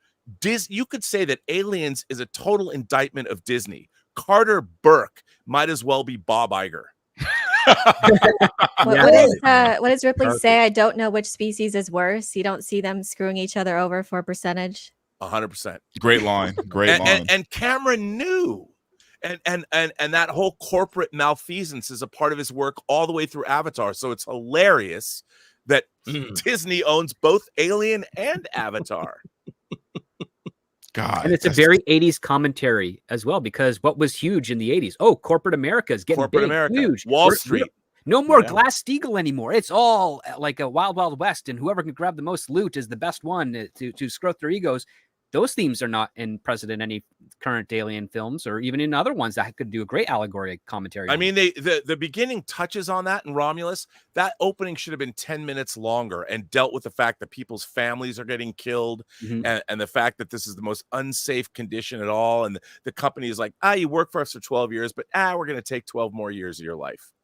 I mean, they could. And that was kind of, and that was my point too. Like, and the reason why, again, I go back to it being a slasher film, right? Is because if done right, you could have had grown ass adults playing these roles, right? Working in this dead end planet mining facility thing, whatever. They could have really made this an adult movie, and the choice was to make it a teenage slasher film. Yep. Because you know what would really up the stakes? If it's not just a bunch of teenagers wanting to go to this planet with a son, it's a family with a couple of kids that are like that are about to be conscripted into the labor force, and they're like, you know what? Screw that. We're getting out of here. That's a great idea. Oh yeah, I have tons of them. Unfortunately, Hollywood doesn't want to answer. Return my call. Where do you think Alien Romulus ranks? Thinking of all the Alien films, we include Prometheus in that, you know. Where does it rank? Is it mid? Is it bottom tier? It's not top tier. We all agree. Right. But where does Romulus rank? Well, of all the Alien films I've seen, it ranks number 2. Dude, you have to watch Aliens, man. This is insane. Yeah. Alan, come on. By the way, Dante, in 1979, what was your favorite movie? Alien, Mad Max, or The Warriors? Come on, you know the answer to that. That's easy. Come out and play, baby. Come out and play. Dante, magic. Whole lot of magic. That movie can never be done again. It can never be done again. And Tony Scott was going to do it. I know. And honestly, I was a little excited about that. Even though I said I didn't want any remakes, for Tony Scott, I might have bent on that a little bit. Yeah, I think I think Romulus is slightly better than 3, so I would put it in 3rd place. I don't like any of these. I pass 1 and 2. I'm not a fan of any of those Alien movies. I'd put it 4th. I think Fincher, he did a good job, man. I just didn't like the direction he went with Sigourney's arc. Yeah. So I don't know what to say. I mean, having seen Alien 3, I forgot how bad that was. And then it gets goofy with Resurrection. I don't know. It's mid for me, Romulus. I mean, technically the spaceship porn was on point. The sound design was on point. Yeah. The effects when they were practical were on point. But the Ash thing is unforgivable for me. And the derivative name too, Rook. I mean, Rook, I tweeted this the other day. How many more chess pieces are they going to name synths after? Yeah. Queen. Well, when I heard the android's name was Andy, I don't know. I didn't like that. It's kind of, By the way, that was another. I mean, that Flowers for Algernon moment could have been really, or the movie Charlie, if you know that movie. The fact that he was upgraded, and right, they could have had they could have. I really like that character. I love that actor. But the idea that he had these two different, his programming was overwritten. But now that he has intelligence, maybe he developed a soul, and he was conflicted, and maybe he was the one that found his humanity. You didn't have to have the thing taken out of him to turn him back into a kind soul, but he had learned something and chose to do good, chose to overcome his programming and save Rain. Because he loved her in his own way. They could have done so much more with that. That is true, but I will say that his performance was so good I can overlook it because he was great. He carried the movie. I agree. Yeah. Interesting that the we wouldn't be having the same conversation if he didn't carry that movie as well as he did. I mean, Michael Fassbender is one of the best parts of Prometheus. His performance is so good. But he's also one of the cringiest parts of Covenant because I put Covenant at the bottom because we don't have a scene of all the scenes that are cribbed and put in Alien Romulus. We don't have a scene of two synths trying to get it on with each other for no apparent reason. Yeah. I may rank, once I see it, but since it has a lot of ideas from Prometheus injected into it, Romulus will probably be close to Prometheus in that regard. But as far as the first two, because I don't know if I said, but Aliens is number one. But this is a really hard and a really fascinating nerd debate for just those two films of which is better, Alien or Aliens. So you have to see it, Alan, so you can.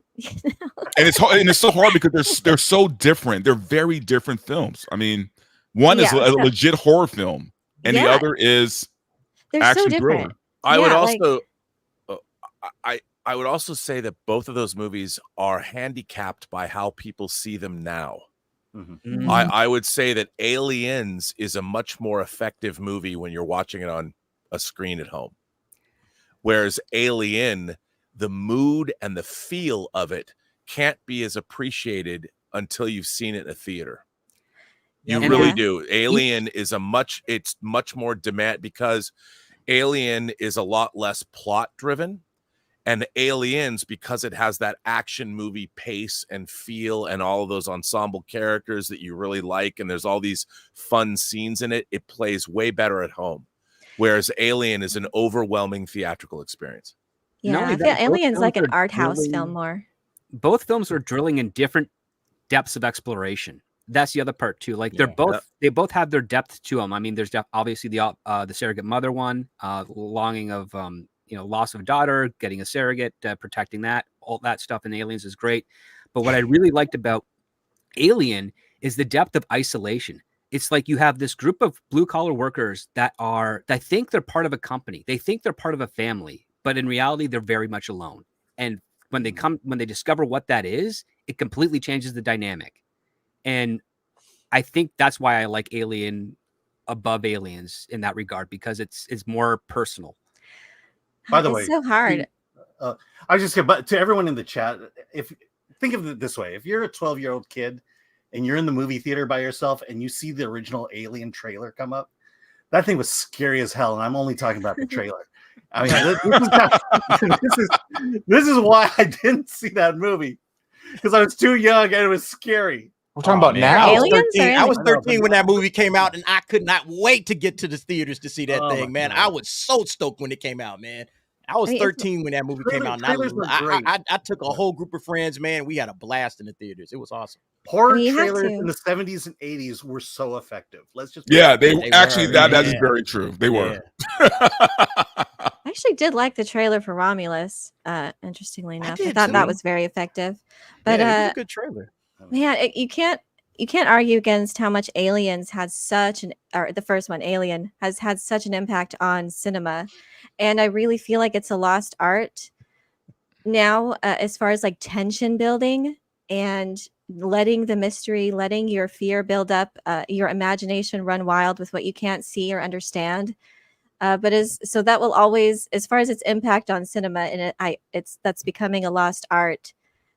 It still ranks number one in that regard. But for me personally, as just a pure, film moviegoer standpoint, Aliens is up there. It's pure hard sci-fi.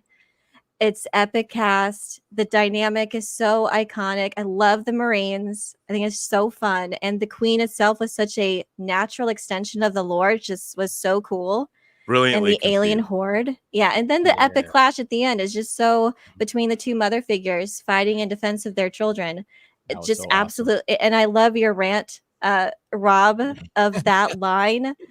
I completely agree with you. That is, I can't believe they did that. It really is deflating and very disrespectful. I think they were trying to pay homage to it, but it ends up being just appropriated and really just lacks any creativity. So it's very unfortunate. That line belongs to Ripley.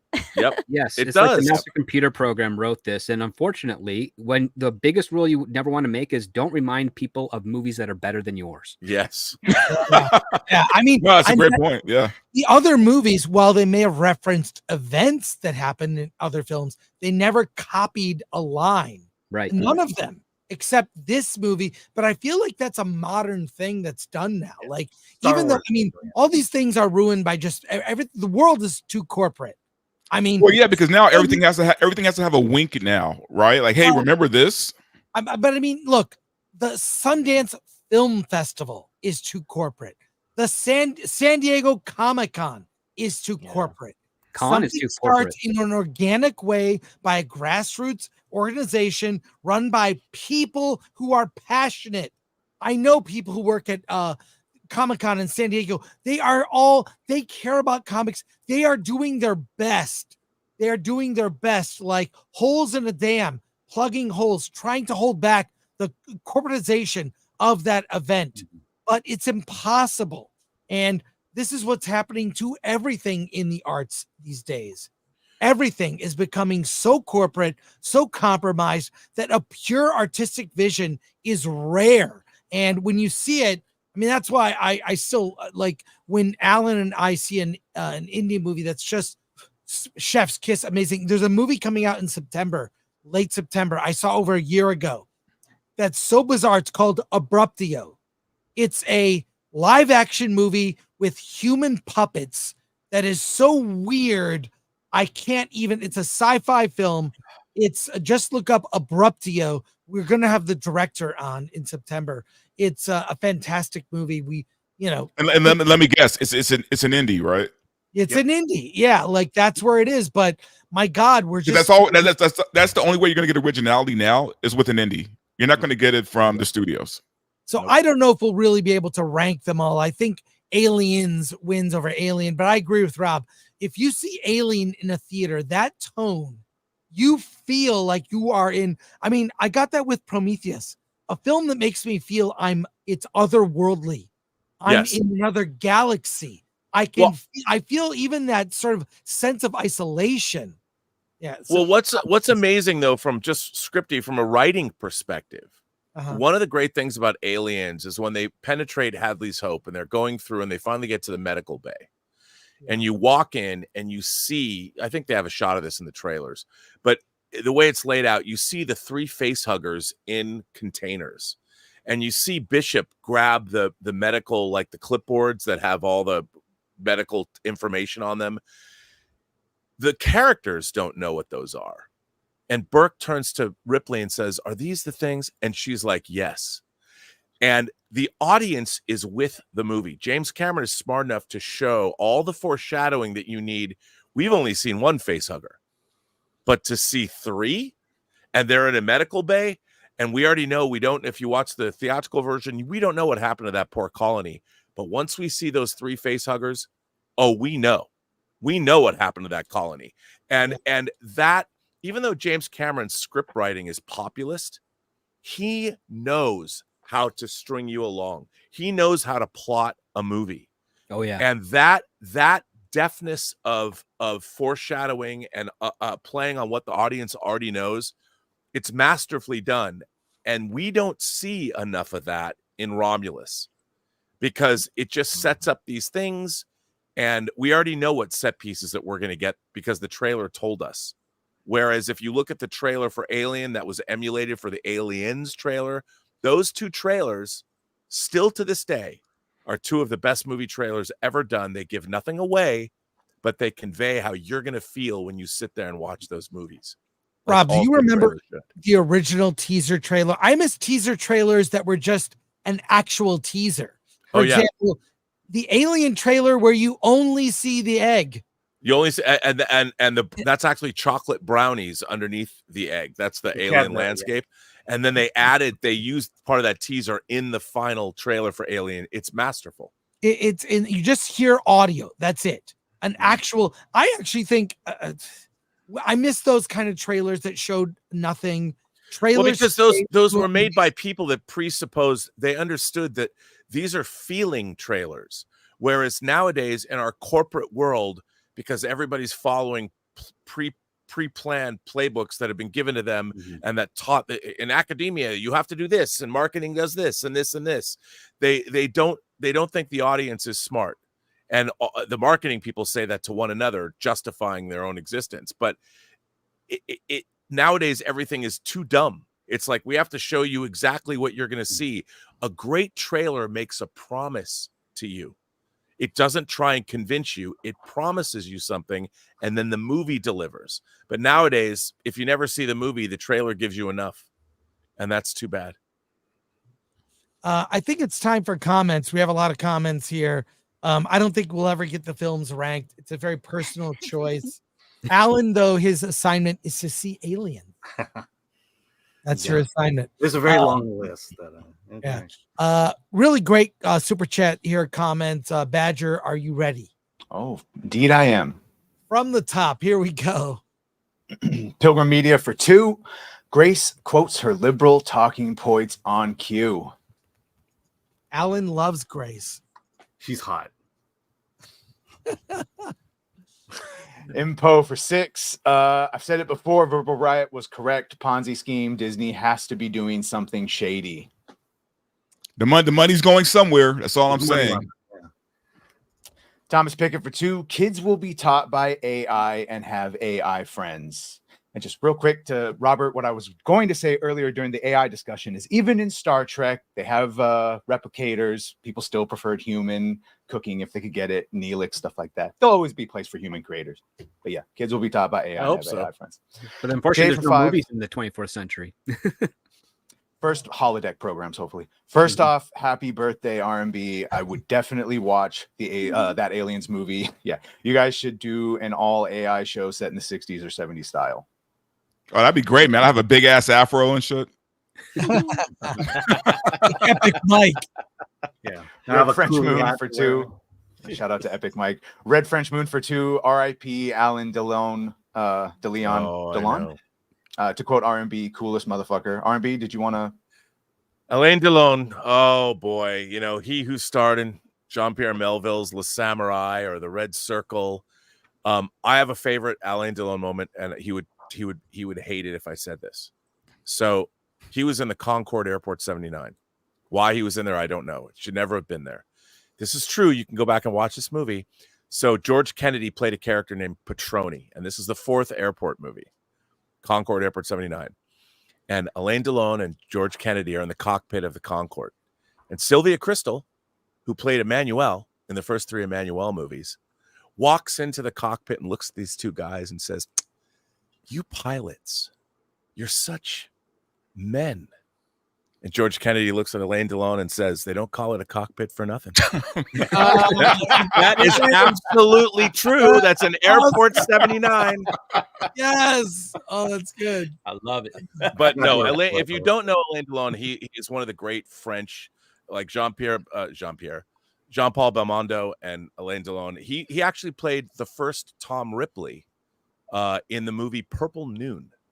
So if you like The Talented Mr. Ripley or you like the recent Ripley TV series, Alain Delon played that character first in Purple Noon. He was one of the great icons of French cinema, and he was a terrific actor. And one of my favorite films is Jean-Pierre Melville's Le Samurai, which just came out on 4K from Criterion, and he passed away at 88. But he really was one of those. There's no one like him. The 60s in France, man. Come on. But he passed away. Thomas Pickett for 2.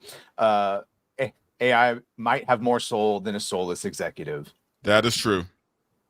Impo for 6. Does anyone have faith in movies at all? I have Yeah, some. indie movies, not studio movies. Yep. There's a movie coming out called The Substance. I can't wait to see from Mubi. Watch the trailer. Maybe I won't watch it. Was it a just be promise? surprised. No, the Substance. It was directed by a female French director who directed a movie called Revenge, that is actually quite good. And the premise is, you take this elixir, and it's Demi Moore, and it changes your DNA, and it turns you into another person, a younger version of yourself. And Margaret Qualley plays the younger Demi Moore, and that person gets to be you for 7 days. And then it comes back and reconstitutes with you, but you have to remember that you're still the same person. And apparently it's one of the ultimate body horror movies. Just watch the trailer. Don't read the reviews, though, because I made the mistake of I can't wait to see this movie. That, to me, is the kind of horror I'm into right now. That's the way to White Pill, is there's like Abruptio, which will be out in September. So both of them will be. Gavatron for 5. The best part of Alien Romulus has been all of the nuanced discussion around it. Reminds me of old times. That's great. Thank you. Jeff Maddox for 5. Growing up in the 90s and reading AVP comics, I was always hoping we would have a faithful adaptation of that by this point in my life, but oh well. Yeah, that's why when people say AVP is over, it's like, my guys, they've never actually done it. They've never actually done AVP the correct way. It would be $1 billion if they did. Hellhound rather for 10. I think part of the idea behind ballooning budgets was a big business idea of pricing the little guy out, or at least scaring them away, but it doesn't work anymore. I just think corporations are really inefficient at spending. It's all about capital allocation, and they're bad at it. Disney is the worst of all of them. Yeah, that's what I'm saying. We need more Les Grossmans in Hollywood, man. Absolutely. And you know what the strange thing is for all the mistakes that Disney is making and all the non-mistakes that Warner Brothers is making, it's the trays that go after Zaslav and not after Iger. So there's politics in there as well. Hey, like I said before, man, say what you want to about the guy, man. Weinstein was a great producer. I say that terrible human being, great producer. Yeah. Harvey Weinstein is amazing. Quote from Dante James. Yeah. Well, I'm gonna get more canceled. The reason he lasted so long. About Bob Weinstein. Bob Weinstein was a good producer too. The reason he lasted so long was because he was keeping his end of the bargain. And no one talks about Bob. Let's be real. Right. Shanatsky for 2. Ridley is an atheist failing to make religious films. But it's that's another thing missing from modern films. You know, not only romance and sex or sexiness, or the male gaze is somehow, I don't know why it's verboten. It exists in real life. I mean, Dante and I go to the Rose Bowl swap meet. I don't think I saw a woman wearing a bra, or at least that's what Dante said. And look, I'm just saying, man. I mean, some things are obvious. That's all. Right. That's all I'm saying. But why are you looking, Dante? Yeah. When I look at you, because I am a toxic man. Anyways, yeah. But religion, I miss religion being in films. It was in Prometheus. You know, it's referenced in other movies. Now it's just religion for some reason don't mention it at all. It's excised. And this is very decent. Sorry, Alan. Star Wars had religion. I mean, yeah. But religion and sex. Let's make those movies. Yes. Well, they can't even release Ken Russell's The Devils. Warner Brothers won't even allow it to be released these days. It's such a great movie. That movie is such a great movie, and you can't get the uncut version. Yeah, sucks. Again, that's why physical media is so important, because they can't erase that. Snakes and Funerals for 5. Did anyone else read the Dark Horse Comics sequels to There were so many great Aliens comics. Alien Hive is really good. I mean, the first Alien, as we brought up earlier, you guys brought up earlier, the first Alien versus Predator comic before the movies, that comic was great. It was great. If you want to go back and read a great Alien AVP story, go read that comic. Why they didn't adapt that. As a matter of fact, Fede Alvarez has talked about doing with Trachtenberg a Alien versus Predator movie. They should go back and adapt that comic book series. That's what they should do. The one that Dark Horse, their first Dark Horse, that was a banger of a comic book series, and everybody was well served. Well, the thing is, Love or Hate Romulus is doing very well in the theater, so I mean, maybe he can now. Yeah. Well, They own Predator. They're doing Predator movies. Why not? ETK 1138 for 5. If the Xeonomorphs want to go on a killing spree, they could kill the nonstop callbacks and references in Alien Romulus. I wish they would. Stubble McShave for 50. Rob, did this Alien movie change your stance on the Xeonomorph as a potential sexual partner? Old discussion. Some tells me he probably has the same feelings, but Well, just to be on my YouTube channel, there's been a years-long ongoing discussion on if we became an interspecies culture, like Spock's father fell in love with a beautiful human woman. Would you, and according to aliens, it doesn't matter what gender it is as long as it's Arcturian, baby. That's what is said in the movie. So the question is, if we became a multi-species, people that were interacting with different, how far would you go? Like, could you make love to an alien? And how far would that go? And ultimately, an alien, what if a xenomorph looked the same way, but she was very smart, and she could talk to you, and she wasn't aggressive? Could you fall in love with and then make love to a xenomorph? The problem is their blood is acid, so I don't want to know what the rest of their body fluids are like, right? It's like, so no is the answer to that. That's a good point. But imagine what she could do to you with her tail. Well, I'm going to shut up because I'm going to get this channel in trouble, man. ETK 1138 for 5. Ranking: Alien 3 extended cut. I'm a Fincher fanboy. Alien Prometheus, all great to this point. Alien Resurrection, Alien Romulus, Alien Covenant. Yeah, I'd put Covenant last too. Game a member. ETK 1138. Why aren't you Lost at your Rob. post? Be back. Rob just dropped out for a second. Went to go find his alien date. Yeah. Those Xenomorphs. Okay, we got that. ETK became a member. Thank you for that. Thank you. Check out. Patrick- I posted a ton of new videos in our members only section. So check them out. Patrick Lemire for 199. Live stream Alan watching aliens. Is the first one not enough? I mean, I thought that was going to be. Do it for members, Alan. Do it for members. Second is Dizzy Willow for 199. Romulus got the Halloween H2O treatment. Ooh. Well, no, you needed Sigourney Weaver in that too. Thomas Logan for 5. David and Walter weren't trying to get it on for no reason in Covenant. David was trying to distract/seduce Walter so he could kill him and take his place. Fair motivation, but still felt weird.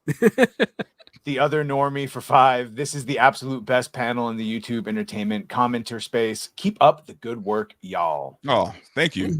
Thank you, The Other Normie. That's awesome. ETK 1138 for 5. Just while all alien talk, anyone not got the Blu-ray box set, it's a must buy. Some of the greatest bonus content ever. Thanks, Charles de Lazarica. I didn't have it. I have it. It's great. Those documentaries, especially the document. I think the documentary on Alien 3 is called Rape and Ruin, and it is one of the great documentaries on the making of a movie ever. Also, Charlie's 4.5-hour documentary on the making of Prometheus is a must-watch. So good. So good. And that's it for Super Chats. I want to thank our mod, Lord Thoth. I want to thank Atomic Lori and Glenn Nuccio, our producers. And I want to everybody plug. It's starting with Verbal Riot. Yeah, you guys can find me obviously here on YouTube, X and Rumble, and I will be doing my live show this Wednesday at 5:00. And who do you have as a guest? So far, nobody. It might be just me this time. Okay, all right. DA. Yeah, catch me on my channel, Derek Anderson, DA, and this week I think I'll be live streaming a few nightcaps, probably 3. We'll get back to the DA's office. I've been out of town and away from YouTube for the last 2 Saturdays, but I will be back this Saturday. So check for the DA's office, 5 p.m. Pacific time. I'm going to be streaming right after this, the Angry Badger 3, and also on Twitter. So make sure if you follow that, we'll talk about everything, including all the Bo DeMeo stuff, since we're actually talking to him. Two super chats. You want me to read those real quick before we go? Yeah, do it. Yeah, sorry, I came in. Devin 2677 for 5. Andy the Android switching initiatives in Act 2 was the best part of Romulus, but like Dante, I just accepted we were watching an alien slasher film. And then Jay for 5, continuing off the last guy, Alan rather, watching aliens in the skimpy outfit that Sigourney wears coming out of cryotube. Dear Nice. God, not that part. Do watch aliens though. Okay, so go to Badger's stream right after this. Script Doctor. Yeah, if you want to see actually a discussion about original screenplays that are circulating around Hollywood, you can sign up for my Patreon and join me every Saturday at 7 p.m. Eastern for Scripts on Saturdays, where we review original screenplays that are not IPs, not sequels, not remakes, not anything. In fact, one of them is being made by David O. Russell that we reviewed called Madden. So go check out that old show and go check out the future shows. Hi, I'm Elaine. You can find me here on YouTube at Nerd Cookies, where I talk about a variety of sci-fi and fantasy news and lore. My most recent video breaks down all the news about Tron Ares that dropped at D23, and I have a lore video about the Minbari from Babylon 5 in the works, so stay tuned for that. I should be streaming this week as well. So great chat as always. Thanks again. And I want to thank all of our guests. I look forward to this every Monday. It's so fun to chat with you all. Alan and I will be back for Hollywood on the Rocks on Wednesday. There's a new D-Files in the works, and we are talking Disney news on Wednesday. It's going to be a big show. So thank you, everyone. Thank you for all the super chats, and just the chat is on fire. You guys are amazing, and I appreciate you so much. So that's it. Next week, we will be back with more Versus. Alan? Let's get out of here.